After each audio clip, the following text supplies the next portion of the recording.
Hair loss ಆಗ್ತಾ ಇರೋದು ಗೊತ್ತು, ಆದ್ರೆ ಏನಕ್ಕೆ ಹೇರ್ ಲಾಸ್ ಆಗ್ತಾ ಇದೆಯಾ ಇದನ್ನ ಯಾವ ಕ್ಲಿನಿಕ್ ನಿಮಗೆ ಹೇಳಲ್ಲ. ಅದು ಬಿಟ್ಟು ನೀವು ಶಾಂಪೂ, ಆಯಿಲ್, ಬಯೋಟಿನ್ ಗಮ್ಮೀಸ್ ಈ ತರ ಸುಮಾರು ವಿಷಯಗಳನ್ನ ಟ್ರೈ ಮಾಡಿರ್ತೀರಾ. ಆದ್ರೆ ನಾನು ಈ ವಿಡಿಯೋಲಿ ನಿಮ್ಗೆ ಏನ್ ಹೇಳ್ತಾ ಇದ್ದೀನಿ ಅಂದ್ರೆ, ಹೇರ್ ಲಾಸ್ ಅನ್ನೋದು ನಿಮ್ಮ ಸರ್ಫೇಸ್ ಏರಿಯಾಯಿಂದ ಅಲ್ಲ, ಎಲ್ಲಾನು ನಿಮ್ಮ internal chain reaction under your skin ಆಗ್ತಾ ಇದೆ ಅಂತ.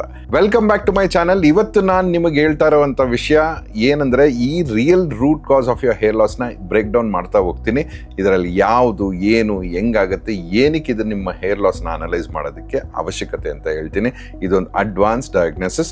ಸೊ ಇದನ್ನ ನೀವು ವಿಡಿಯೋನ ಎಂಡ್ ತನಕ ನೋಡಿದ್ರೆ ಖಂಡಿತವಾಗ್ಲೂ ನಿಮಗೆ ಏನ್ ಫಿಕ್ಸ್ ಮಾಡಬೇಕು, ಏನ್ ಅಪ್ಲೈ ಮಾಡಬೇಕು ಅನ್ನೋದು ಕಂಪ್ಲೀಟ್ ಆಗಿ ಅರ್ಥ ಆಗುತ್ತೆ. ನಿಮ್ಮ ಹೇರ್ ಲಾಸ್ ನ ಸೀರಿಯಸ್ ಆಗಿ ನೀವು ಸ್ಟಾಪ್ ಮಾಡಬೇಕು, ನಿಮ್ಮ ರಿಯಲ್ ರೀಗ್ರೋತ್ ನ ಆಕ್ಟಿವೇಟ್ ಮಾಡಬೇಕು ಅಂದ್ರೆ ಈ ವಿಡಿಯೋ ಖಂಡಿತವಾಗ್ಲೂ ನಿಮಗೊಂದು ಐ ಓಪನರ್ ಆಗಿರುತ್ತೆ. ಯಾಕಂದ್ರೆ ನಾವೊಂದು ರಿಯಾಲಿಟಿಯಲ್ಲಿ ರೂಟ್ ಕಾಸ್ ಅನಾಲಿಸಿಸ್ ಮಾಡೋಣ. ಈ ವಿಡಿಯೋ ಅಲ್ಲಿ ಹೆಂಗೆ ಒಂದು ಮೆಡಿಕಲ್ ಕನ್ಸಲ್ಟೇಷನ್ ಅಲ್ಲಿ ಆಗುತ್ತೋ ಅದೇ ರೀತಿ ನಾನು ನಿಮಗೆ ಎಕ್ಸ್ಪ್ಲೇನ್ ಮಾಡ್ತಾ ಹೋಗ್ತೀನಿ, ನಿಮಗೆ ಅರ್ಥ ಆಗೋ ತರ. ಸೊ ಇದನ್ನ ಎಕ್ಸಾಕ್ಟ್ ಟ್ರಿಗರ್ ಏನು, ಇದು ಯಾವ್ದ್ರಿಂದ ಹೇರ್ ಥಿನ್ನಿಂಗ್ ಆಗುತ್ತೆ, ಏನಕ್ಕೆ ಡ್ಯಾಂಡ್ರಫ್ ಆಗುತ್ತೆ, ಏನಕ್ಕೆ ಫಾಲಿಕಲ್ ಫೇಲ್ಯೂರ್ ಆಗುತ್ತೆ ಅನ್ನೋದು ನಾನು ಬ್ರೇಕ್ ಡೌನ್ ಮಾಡ್ತೀನಿ. ಮೊದಲನೇದಾಗಿ ನೀವು ನೋಡ್ಬೇಕಾಗಿರೋದು hormones and enzymes. Hair loss ಅನ್ನೋದು ಮಚ್ ಬಿಫೋರ್ ಆಕ್ಚುಲಿ ಶೆಡ್ಡಿಂಗ್ ಮುಂಚೆ ಆಗುವಂತ ವಿಷಯ. ಅದು ಒಂದು ಎನ್ಸೈಮ್ ಲೆವೆಲ್ ಅಲ್ಲಿ ಸ್ಟಾರ್ಟ್ ಆಗುತ್ತೆ.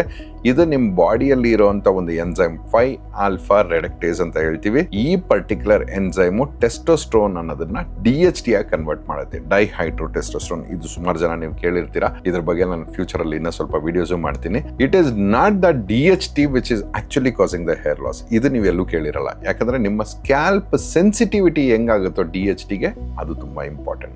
ಯಾಕಂದ್ರೆ ಯೂಶಲಿ ನಿಮಗೆ ಹೆರಿಡಿಟರಿ ಹೇರ್ ಲಾಸ್ ಅನ್ನೋದು ಕಾಮನ್ ಆಗಿ ಎಲ್ಲರೂ ಹೇಳ್ತಾರೆ, ಇಲ್ಲ ನೀವು ಅಸ್ಯೂಮ್ ಮಾಡಿರ್ತೀರಾ. ಆದ್ರೆ DHT ಅಂದ್ರೆ ನಿಮ್ಮ ಹೆರಿಡಿಟರಿ ಬೇಸ್ಡ್ ಹೇರ್ ಲಾಸ್ ಅನ್ಬೇಕು ಅಂದ್ರೆ ಅದು ಒಂದು 40 years ಆದ್ಮೇಲೆ ಶುರು ಆದ್ರೆ it is a normal procedure. So ಇದು ಏನಾಗುತ್ತೆ, DHT ಯಾವಾಗ ನಮ್ಮ ಸೆನ್ಸಿಟಿವ್ ಫಾಲಿಕಲ್ಸ್ ಮೇಲೆ ಹೋಗಿ ಕುತ್ಕೊಳ್ಳುತ್ತೋ ಆಗ ನಿಮ್ಮ ಪರ್ಟಿಕ್ಯುಲರ್ ಫಾಲಿಕಲ್ಸ್ ಶ್ರಿಂಕ್ ಆಗುತ್ತೆ, ಹೊಸ ಹೇರ್ನ ಥಿನ್ ಮಾಡುತ್ತೆ, ವೀಕ್ ಮಾಡುತ್ತೆ, ಚಿಕ್ಕದು ಮಾಡುತ್ತೆ. ಇದನ್ನ ಹೇರ್ ಫಾಲಿಕಲ್ ಮಿನಿಚರೈಸೇಷನ್ ಅಂತ ಹೇಳ್ತೀವಿ.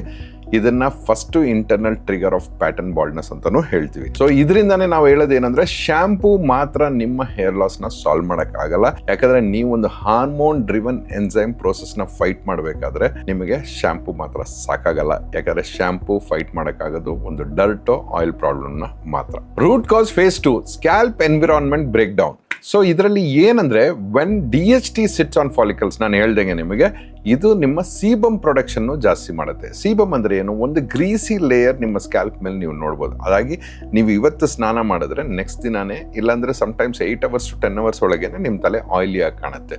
ಇದು ಹೆಂಗೆ ವರ್ಸ್ಟ್ ಮಾಡುತ್ತೆ ನಮ್ಮ ಹೇರ್ ಲಾಸ್ನ ಅಂದ್ರೆ, ಸೀಬಮ್ ಬಂದು ಡೆಡ್ ಸ್ಕಿನ್ ಜೊತೆ ಸೇರುತ್ತೆ, ಡೆಡ್ ಸ್ಕಿನ್ ಬಂದು ಪೊಲ್ಯೂಷನ್ ಜೊತೆ ಸೇರುತ್ತೆ. ಇದು ಮೂರು ಮಿಕ್ಸ್ ಆದಾಗ ನಿಮ್ಮ ಫಾಲಿಕಲ್ಸ್ ಕ್ಲಾಗ್ ಆಗುತ್ತೆ. ಕ್ಲಾಗ್ ಆದಾಗ ಉಸಿರಾಟ ಸಾಧ್ಯ ಇಲ್ಲ. ಹೆಂಗಾಗತ್ತೆ ಅಂದ್ರೆ, ಒಂದು ಸಿಮೆಂಟ್ ಲೇಯರ್ ತರ ನಿಮ್ಮ ರೂಟ್ಸ್ ಮೇಲೆ ಫಾರ್ಮ್ ಆಗಿ ಇದು ನಿಮ್ಮ ಬ್ಯಾಕ್ಟೀರಿಯಾನು ಫಂಗಸ್ನು ಟ್ರ್ಯಾಪ್ ಮಾಡಿ ಮಲಸೇಸಿಯಾ ಮತ್ತೆ ಸ್ಟಾಫ್ ಏರಿಯಾಸ್ ಅಂತ ಹೇಳ್ತೀವಿ, ಇದು ಫಾರ್ಮ್ ಆಗಕ್ಕೆ ಸ್ಟಾರ್ಟ್ ಆಗುತ್ತೆ. ಇದರಿಂದ ಏನಾಗುತ್ತೆ, ಇಚ್ಚಿಂಗ್ ಆಗುತ್ತೆ, ಡ್ಯಾಂಡ್ರಫ್ ಆಗುತ್ತೆ, ಇನ್ಫ್ಲಮೇಷನ್ ಆಗುತ್ತೆ, ಸಮ್ಟೈಮ್ಸ್ ಸ್ಕ್ಯಾಲ್ಪ್ ಅಲ್ಲಿ ಪಿಂಪಲ್ಸ್ ಬರೋದಕ್ಕೆ ಪಾಸಿಬಿಲಿಟಿ ಇದೆ. ಫಾಲಿಕ್ಯುಲೈಟಿಸ್ ಅಂತ ಹೇಳ್ತೀವಿ, ಇದು ಕೂಡ ಈ ಒಂದು ಪ್ರಾಬ್ಲಮ್ ಇಂದಾನೆ ಸಾಧ್ಯ ಆಗುವಂಥದ್ದು. ಸೊ ನಾವು ಈ DHT ಚೋಕಿಂಗ್ ಫಾಲಿಕಲ್ಸ್ ನ ಇಂಟರ್ನಲಿ ನಮ್ಮ ಬ್ಯಾಕ್ಟೀರಿಯಲ್ ಇನ್ಫ್ಲಮೇಷನ್ ನ ಹ್ಯಾಂಡಲ್ ಮಾಡಬೇಕು ಹೊರತು ಎಕ್ಸ್ಟರ್ನಲ್ ಆಗಿ ನಾನು ಸೀರಮ್ ಹಾಕ್ತೀನಿ, ಶಾಂಪೂ ಹಾಕ್ತೀನಿ, ಅದರಿಂದ ಸರಿ ಹೋಗುತ್ತಂದ್ರೆ definitely it is not possible. ಯಾಕಂದ್ರೆ ನಿಮ್ಮ ಹೇರ್ ರೂಟ್ಸ್ಗೆ ಈ ಪರ್ಟಿಕ್ಯುಲರ್ ಎನ್ವಿರಾನ್ಮೆಂಟ್ ನ ಸ್ಟ್ಯಾಂಡ್ ಮಾಡೋದಕ್ಕೆ ಚಾನ್ಸೇ ಇರಲ್ಲ ಹೊರಗಡೆಯಿಂದ.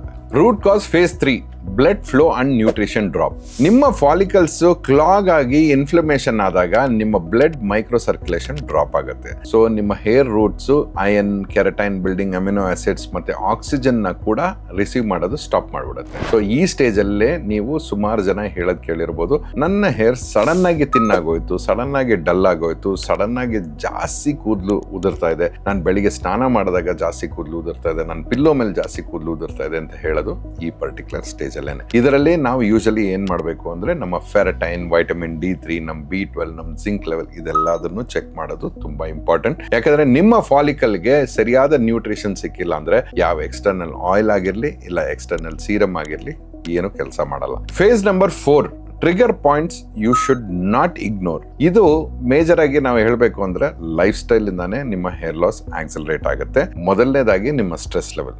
ಯೂಶಲ್ ಆಗಿ ಕೆಲವರು ನೀವು ಯೋಚನೆ ಮಾಡ್ತಾ ಇರ್ಬೋದು, ಇಲ್ಲ ನನಗೇನು ಅಂತ ಸ್ಟ್ರೆಸ್ ಇಲ್ಲ. ಎಸ್, ಕಾರ್ಟಿಸಾಲ್ ಸ್ಪೈಕ್ ಅನ್ನೋದು ಬರೀ ನೀವು ಕೆಲಸದ ಸ್ಟ್ರೆಸ್ ಇಲ್ಲ ಅಂದ್ರೂ ಕೂಡ ನಿಮ್ಮ ಒಂದು ಪರ್ಟಿಕ್ಯುಲರ್ ಲೇಟ್ ನೈಟ್ ಇದ್ದಿರೋದು, ಇಲ್ಲಾಂದ್ರೆ ನಿಮ್ಮ ಸ್ಲೀಪ್ ಸೈಕಲ್ ಸರಿಗಿಲ್ದೇ ಇರೋದು, ತುಂಬಾ ಸ್ಕ್ರೀನ್ ಎಕ್ಸ್ಪೋಜರ್, ನಿಮ್ಮ ಫೋನ್ಸ್ ಆಗಿರಲಿ ಲ್ಯಾಪ್ಟಾಪ್ ಇದ್ದಾಗ ಡೆಫಿನೆಟ್ಲಿ ಹಾರ್ಮೋನಲ್ ಇಂಬ್ಯಾಲೆನ್ಸ್ ಆಗುತ್ತೆ.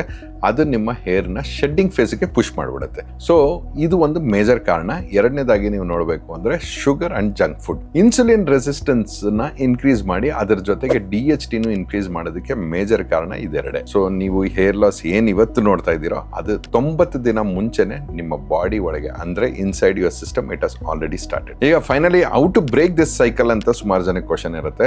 ಅದು ಹೆಂಗ್ ಮಾಡಬೇಕು ಅಂದ್ರೆ, ಒಂದು ಫಸ್ಟ್ ನೀವು ನಿಮ್ಮ DHT ಸೆನ್ಸಿಟಿವಿಟಿನ ಕಂಟ್ರೋಲ್ ಮಾಡಬೇಕು. ಇದಕ್ಕೆ ನೀವು ಮೆಡಿಕಲ್ ಗ್ರೇಡ್ ಬ್ಲಾಕರ್ಸ್ ನ ಯೂಸ್ ಮಾಡಬೇಕು. ಡಾಕ್ಟರ್ಸ್ ಪ್ರಿಸ್ಕ್ರೈಬ್ ಥೆರಪೀಸ್ ನ ಮಾಡೋದ್ರಿಂದ ಡೆಫಿನೆಟ್ಲಿ DHT ಸೆನ್ಸಿಟಿವಿಟಿನ ನಾವು ಡ್ರಾಪ್ ಡೌನ್ ಮಾಡಬಹುದು. ಎರಡನೇದಾಗಿ ನಿಮ್ಮ ಡಿಟಾಕ್ಸ್ ಮತ್ತೆ ಅನ್ಕ್ಲಾಗ್ ಮಾಡಬೇಕು ಸ್ಕ್ಯಾಲ್ಪ್ ನ.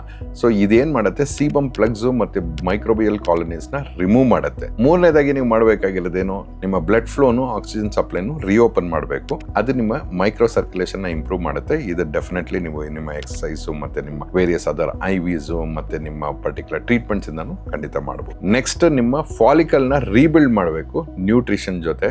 ಆ ನ್ಯೂಟ್ರಿಷನ್ ಖಂಡಿತವಾಗ್ಲೂ IV ಅಲ್ಲೂ ಸಿಗುತ್ತೆ ಮತ್ತೆ ಸಪ್ಲಿಮೆಂಟ್ಸ್ ಅಲ್ಲೂ ಸಿಗುತ್ತೆ. Medical stimulation of your follicles ನೀವು ಬಂದು GFC, ಎಕ್ಸೋಸೋಮ್ ಇಂಥ ಟ್ರೀಟ್ಮೆಂಟ್ಸ್ ಇಂದ ಆಕ್ಟಿವೇಶನ್ ಮಾಡಬಹುದು. ಸೊ ಈ ಎಲ್ಲಾ routine low inflammation life style ನೀವು ಫಾಲೋ ಮಾಡಿದಾಗ ಖಂಡಿತವಾಗ್ಲೂ ನಿಮ್ಮ ಹೇರ್ ಲಾಸ್ ಸ್ಟಾಪ್ ಆಗುತ್ತೆ, ನಿಮ್ಮ ಹೇರ್ ಗ್ರೋತ್ ಆಗಕ್ಕೂ ಸ್ಟಾರ್ಟ್ ಆಗುತ್ತೆ. ಇದೇ root cause first, surface treatment in the last. ನೀವು ಏನಾದ್ರೂ ನಿಮ್ಮ ಹೇರ್ ಲಾಸ್ ಬಗ್ಗೆ ನಿಜವಾಗ್ಲೂ ಸೀರಿಯಸ್ ಆಗಿದ್ರೆ ಇದನ್ನ ಒಂದು ಮೆಡಿಕಲ್ ಸೀಕ್ವೆನ್ಸ್ ಆಗಿ ನೋಡಿ, ರ್ಯಾಂಡಮ್ ಪ್ರಾಡಕ್ಟ್ ಟೆಸ್ಟಿಂಗ್ ಹೋಗ್ಬೇಡಿ.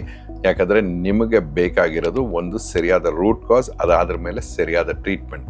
ಸೊ ಇದೆರಡು ಮಾಡಿದಾಗ ಖಂಡಿತವಾಗ್ಲೂ ನಿಮ್ಮ ಹೇರ್ ಲಾಸ್ ನ ಕಂಪ್ಲೀಟ್ ಆಗಿ ಸ್ಟಾಪ್ ಮಾಡಬಹುದು, ಮುಂದಕ್ಕೆ ಆಗದೆ ಇರಂಗೂ ತಡಿಬಹುದು. ಈ ಪರ್ಟಿಕ್ಯುಲರ್ ವಿಷಯಗಳನ್ನ ರೂಟ್ ಕಾಸ್ ಅನಾಲಿಸಿಸ್ PDF ಇದ್ರ ಬಗ್ಗೆ ಎಲ್ಲಾ ಡೀಟೇಲ್ಸ್ನು ನಾನು ಒಂದು ಲಿಂಕ್ ಮುಖಾಂತರ ಈ ಕೆಳಗೆ ಸೆಕ್ಷನ್ ಅಲ್ಲಿ ಕೊಟ್ಟಿದ್ದೀನಿ. ಕ್ಲಿಕ್ ಮಾಡಿ ಅರ್ಥ ಮಾಡ್ಕೊಳ್ಳಿ. ನೀವು ಆ ರೂಟ್ ಕಾಸ್ ಮಾಡಿಸ್ಕೊಂಡ್ರೆ ಡೆಫಿನೆಟ್ಲಿ ನಿಮಗೂ ಗೊತ್ತಾಗುತ್ತೆ ನಿಮ್ಮ ಹೇರ್ ಲಾಸ್ ಏನಕ್ಕೆ ಆಗ್ತಾ ಇದೆ ಅಂತ.